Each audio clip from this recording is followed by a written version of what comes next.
What's happening, guys? Coming at you from downforsoundshop.com, and we're going to be doing rapid fire question segment number 35. But first, Wanna feel the heat? Wanna feel the heat? Yeah. Wanna feel the heat?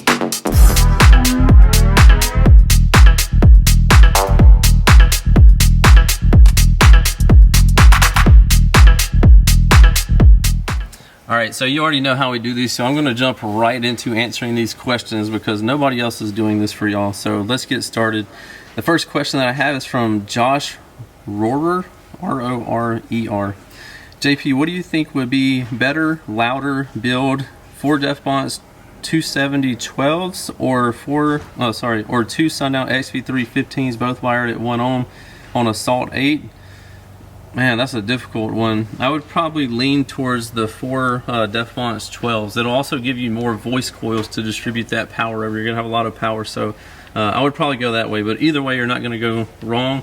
I just think the 412s would be the one that comes out on top, in my opinion. Up next, we have Adrian Espinoza. It says, which JP amp would you recommend for 2 12-inch Defbonts 35 12s at half ohm? Currently have a 320 amp alternator and a excess power 80 amp LTO bank. I'll make sure to get the warranty.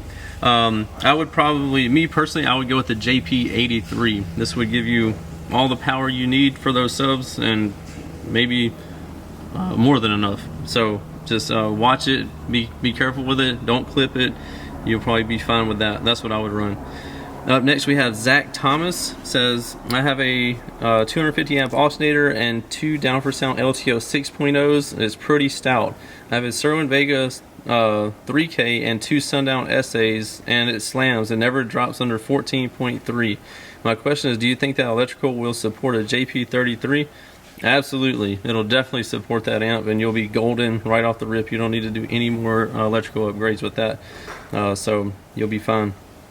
Next we have Tasman. It says, what subs would you put on the JP10? If you're talking about the JP10.4, it's not really for subs. You can play it for subs, but most people are going to use that for mids. So if you are going to play it for subs, you would want subs like around the 1,000 to 1,500 watt range. So that's kind of unlimited. You could do, an example would be the Sundown SA Classics. You could do those on that amplifier. So, but again, it's really unlimited amount of subs in that category. So you'd have to do the picking yourself.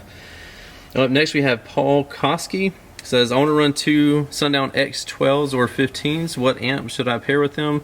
I want to push them to their limits and have extra power if I upgrade. Thanks. Man, these subwoofers, the X's, are crazy popular. It's insane. But again, I would do the JP63 at least. But if you're talking about you want to have extra power, then go ahead and go with the JP83, and you'll be golden on that. You'll have more than enough power, and you'll love it for sure. That's going to conclude this one, man. That was a rapid fire question segment for sure. We got through them rapidly. If you need anything, hit us up downforsoundshop.com or give us a call if you have any issues placing an order on the website. Our phone number is 702-701-9800. Again, that's 702-701-9800. We'll see you in the next one. Later. What's happening, guys? If y'all enjoyed all the hot content that you saw in that video, be sure to follow me on YouTube, Facebook, TikTok, Instagram under the Life of Price, and also Down for Sound Shop on Facebook and Instagram. And don't forget Snapchat. I'm JPD4S on there, so be sure to check me out there. We'll see you in the next one. Later.